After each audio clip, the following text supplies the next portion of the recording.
ever wondered what really happens when a big company suddenly goes bankrupt?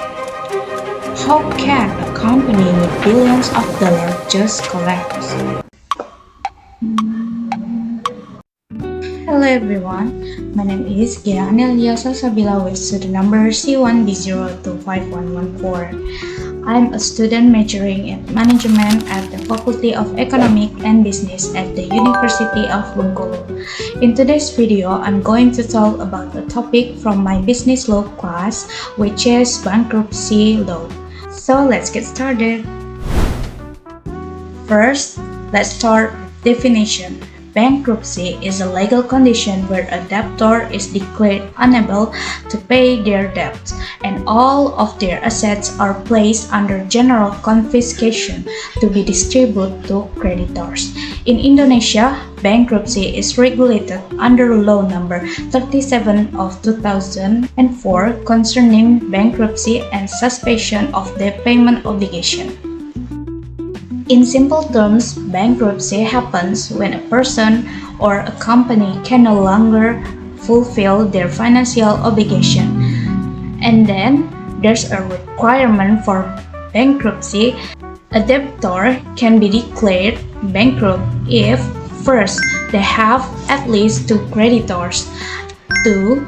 They fail to pay at least one due and payable debt.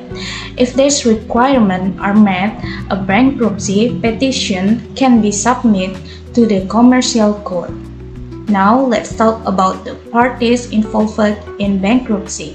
First, the debtor, which is the party who owns money. Second, the creditors, which are the party to whom the debt is owed. Third, the creditor, which is responsible for managing and settling the bankrupt asset. And fourth, the supervisory judge, who oversees the bankruptcy process. After a debtor is declared bankrupt, their assets become part of what is called the bankruptcy estate, which will be managed by the creditor. Then, we move to the effect of bankruptcy.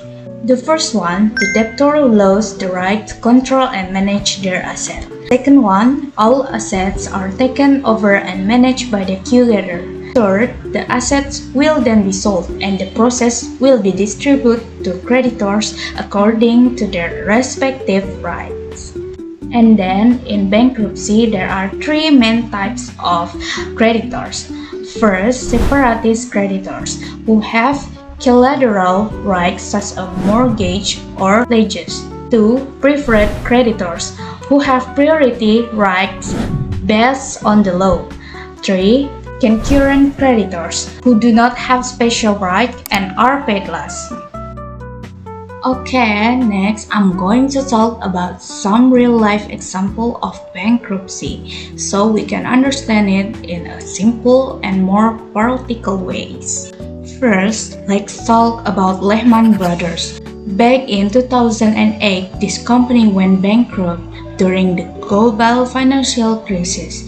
The main reason was because they invest too much in high-risk housing loans, or what we call subprime mortgage. When housing price suddenly dropped, many people couldn't pay their loans anymore. Because of that, the company lost a huge amount of money and couldn't pay its debts, which led to bankruptcy. This case was very serious because it even triggered a global financial crisis. Next, I have PT Nyonya Minor from Indonesia. This is actually a very well-known traditional herbal company. In 2017, it was declared bankrupt because it couldn't pay its debts. There were several reasons behind this, such as poor financial management, strong competition, and too much debt. In the end, the court decided that the company was bankrupt and its assets had to be sold to pay the creditors. And then, I will tell you about what is the purpose of bankruptcy. Main purpose is to ensure a fair distribution of the debtor asset among creditors and to provide legal certainty for all parties involved. In conclusion, bankruptcy laws plays an important role in regulating debt settlement in a fair and orderly manner, both for individuals and companies. I think that's all from me. Thank you for watching. I hope this video was helpful and informative. See you in the next video. Bye bye.